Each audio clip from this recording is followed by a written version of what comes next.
Alright, so today I'm going to be ranking my top 5 favorite characters in Mortal Kombat 1 story mode.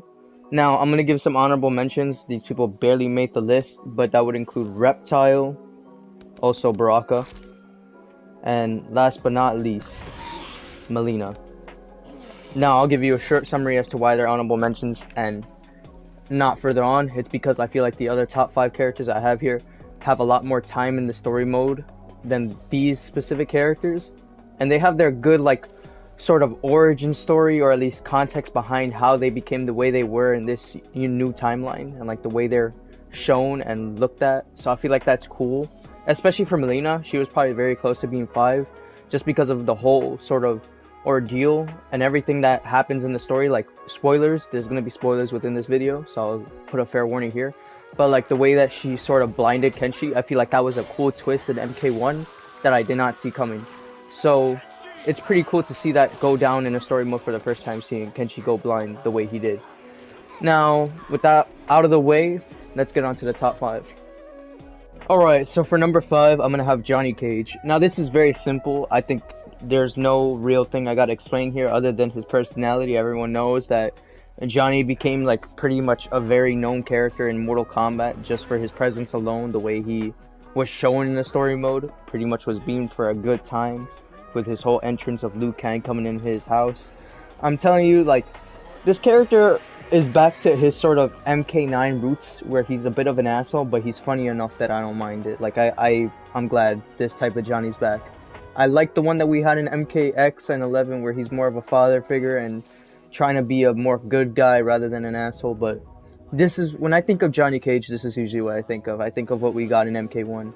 Now, the reason he isn't really higher is just because of the fact that he's just not very shown very much far into the story. Like, he's very prevalent in like near the beginning to the middle, sort of. But when you get to like the half ending, where you're near Armageddon and all that, he is barely present. Now, yeah, you could pick whatever character you want at the very final battle, but that's not the Johnny Cage that we're given in the story that we're, introduced to. But aside from that, I feel like his chemistry with Kenshi in the story is great. I feel like the references he puts out there in the story, like the aliens reference, when they're sort of trying to spy on, like sneak in and get intel on Shang Tsung, I feel like all those, like those little scenes right there, were perfect. I feel like Johnny Cage in this story is exactly what we were missing in the previous games. Get away from her, you bitch. Excuse me? You know, the movie. Tiny girl, ginormous alien. Ripley! No? Seriously? So you might be wondering, why is Liu Kang number 4, considering that he's practically the main character of the story, the main focus of it all? Now, here's the thing. Going into this, I knew this character was going to be very damn good in the story. After all, it's all centered around him now. He's the new timeline guardian. He's the one who's keeper of time. He's out here making the timeline the way it is. Everything's set up the way he hopes. And then there's a twist that comes in the story, which I'll get onto later with another character on this list. But I feel like the way they handled the character, Lord Liu Kang, Fire God, whichever one he refers to himself as, they retconned it from MK11. He used to be a Thunder God and Fire God, but now he's just a Fire God. But I don't really mind the retcon, it's all good. I feel like this there is no real flaw to Liu Kang in the story mode. I feel like he's very good. He's a very prominent role in the story for sure, and I feel like what they did with him was great. He doesn't really have much like shocking story moments to me, really, because everything that he does is kind of predictable to me. Everything he did in the story, I felt like I saw it coming a mile away. Knowing the role he was given, it was more like I'm just watching MK11 Liu and MK1 just carrying on his sort of wisdom, his knowledge. So there's not much for me to like be surprised over this character. All I can say is that they did him very well, especially for the context of how the whole story goes down. I feel like they did the best with what they were given. So yeah, I can't really put him much higher since I kind of saw everything coming. But as far as this character goes, they did not ruin MK11 Liu. If anything, I feel they made him better, because in MK1, his role just brings a sort of hierarchy above that other character he had previously. In number 3, we have Scorpion. Now, there's obviously going to be a character way above this for biased reasons, but as far as Scorpion goes, I feel like they handled the character perfectly. Like, the fact that Kuai Liang is now Scorpion does feel a bit odd, considering he was, Sub-Zero. But even Garrus confirms it in an intro, which has nothing to do with how the story mode goes, but they mention that he's the very first Kuai Liang Scorpion, which I feel like is something cool, something we haven't seen.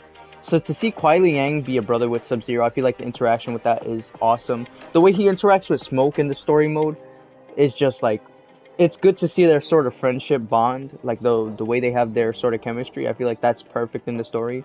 Even though Smoke isn't on this list, he's a very good part of the story, especially since he's voiced by Spider-Man, so that's cool. Yuri voicing him is cool.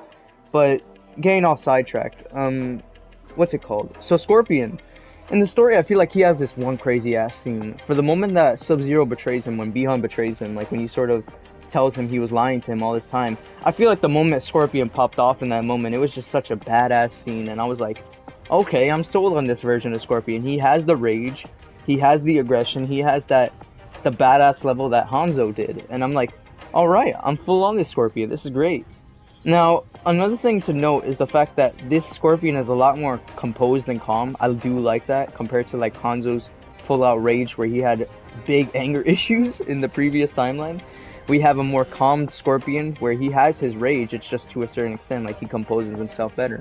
And I feel like I love that for the character Scorpion. I feel like it's something I've waited for in Scorpion. I don't want him to always just be this angry guy running around going for revenge. No, now we have a Scorpion that's smart and both has the physical and mental power to go over struggles. Something that I argue Hanzo lacked.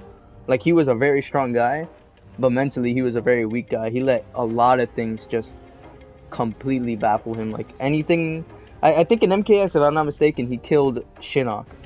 He ended up... No, not Shinnok. He killed Quan Chi. Quan Chi it was. Yeah. He sliced his face in half just because he found out he was the real reason they killed his family and his clan. And I was just like, damn, so Scorpion's this gullible that he's gonna kill them before they even interrogate him. I'm just like, alright.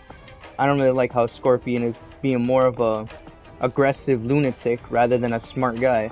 But I feel like in MK1, we have a really good Scorpion. This guy's a smart guy. He pays attention to what Liu Kang has in order and in store.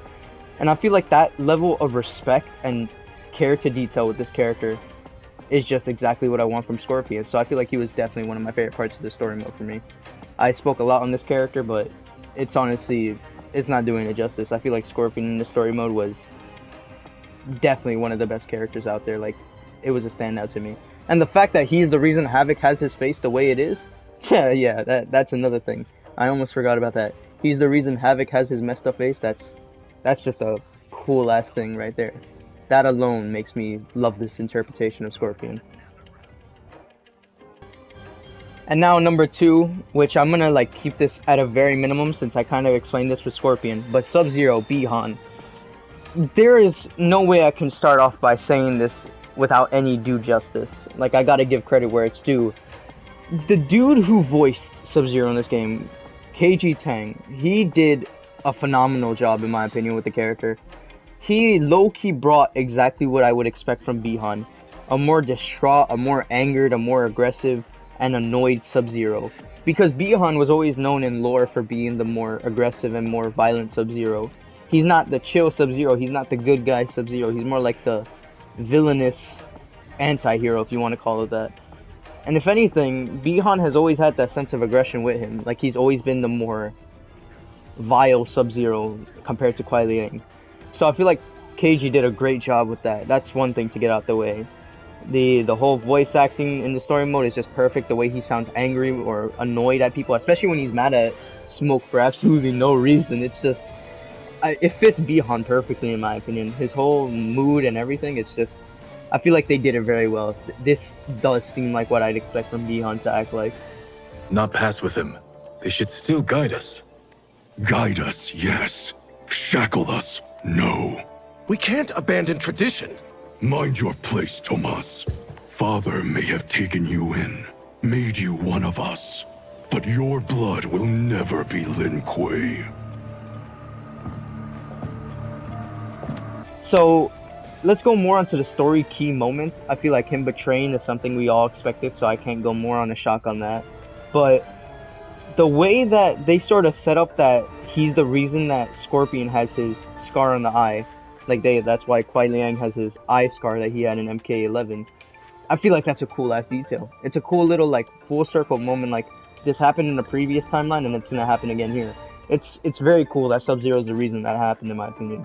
I think my favorite scene with Sub-Zero is probably the moment that he basically, before he gets whooped by Johnny Cage, he whoops Johnny Cage's ass. Like he makes a whole tantrum and gets a fit, and just straight up goes aggressive and ham on Johnny. And I feel like that was perfect to like open with Sub-Zero's aggression. They hinted at it early in the story when he was speaking to Kung Lao on his arrogance, saying that they could have easily defeated him had they not held back. I feel like that's just perfect for Bi-Han's character. And then the fact that he gets annoyed with Johnny and just completely like lets loose on him and goes ham. That's exactly what I want from Sub-Zero and Bi-Han specifically. Specifically Bi-Han Sub-Zero, I want him to be an aggressive dick. I want him to be that sort of, what's it called? Annoyed prick of a Sub-Zero. I feel like he needs to be aggressive. If you're doing Bi-Han like a positive guy, you're doing something wrong. Bi-Han has always been known as the aggressive Sub-Zero, and I feel like in this game, we finally got that as a story mode reality, and I couldn't be more happy for that. That's why he's number 2. You must finish your training with Lord Liu Kang. More training? These two couldn't defeat us. What? They were pulling their punches. Had we not held back, you would not have survived. I feel like this would be cheating alone, just putting this character over here, since I'm basically counting 2 versions of him, because they do take a major part in the story. But Shang Tsung is by far my favorite character of the MK1 story mode. It's crazy because he's the villain, he's the surprise villain, he's the twist villain at the end, or at least near the 3rd act at the start of it. But it's set up in a way where I was like, okay, so they're going for the aftermath. They're going for the aftermath ending, where both endings are canon, and this is the Shang Tsung we face then. And I'm just like, man, my mind is blown. That twist alone would give this character the number 1 spot. But the fact that the person voicing him sounds just like the guy from the 1995 movie, if I'm saying it right, Hiroyuki Tagawa, if I'm not mistaken. Correct me if I'm wrong. But he sounds just like the guy. He sounds just like the perfect Shang voice actor. So to come close to that and do, I'd argue, even better, because he sounds like more younger. He's a younger person, so he has like more time with this. I'd argue he has more charisma than the other guy. I feel like this Shang Tsung stands out in the story. He's more of like he's a con man for sure. That was established from the very beginning of the story, but he's more like a arrogant asshole with a charm to him, if that makes any sense. I feel like that alone, his personality, the way he is in the story mode, the way he just like sort of goes like, what's his main motto in the whole story? It's, could you afford not to? Like those little small lines that he mentions, it sells me on the idea of this new Shang Tsung. The way he's a arrogant con man trying to just persuade people and find their weak points and just like expose it, exploit it. I feel like that's perfect for Shang as a character. And the fact that we got a bonus villain with him as the surprise twist without it being Kronika, and it's just Titan Shang Tsung from Aftermath, I feel like that provides a perfect enemy for Liu Kang, and it makes sense for our Liu Kang in MK1. So I don't think there's much I need to say, except that like this character was a good surprise. He was perfectly executed, both ones that were shown. I feel like the Titan one was a little more underused, but I feel like the one that we were given from the start was perfect. Like his motivation is clear. But I just feel like the voice actor really sells it. The voice actor did a great job with the character. He nailed it. He nailed the role completely. And I feel like the interactions that he shares with a lot of the characters in the story mode is just perfect. The reason why he is probably on top is because he leads to the other 2 characters where they are. The reason Scorpion gets his scar, and the reason that Scorpion rages out because Sub-Zero lied to him, is all thanks to Shang. Shang is the reason why everything just fell apart for the Lin Kuei. I feel like that alone gives him the number 1 spot. He's the reason why there's a rivalry between Sub-Zero and Scorpion, and I love that. It's good to see an origin as to why they sparked that rivalry, and it's good to know that Shang Tsung is the reason that happened, and it was due to exploit. It's perfect to his character, and it's perfect to MK lore. So I feel like he was done justice. Like the way they gave him that villainous or the deceitful sort of vibe around him, I feel like it was perfect. The fact that he has a lot of people working for him, and there's this ominous feeling around him, and there's a bunch of fear and trauma against him, especially from Liu Kang's side. It just provides this extra length to the story where you're like, alright, this is a cool character. I want to see how they use him in the future. So, yeah, I feel like I would have put Liu Kang on number 1, but looking back at it, Shang Tsung was definitely the better character of the two in story mode, in my opinion. But that's enough of that. If you guys have anything different on your list, just let me know in the comments, but I'll leave the video at that. Thank you all for watching.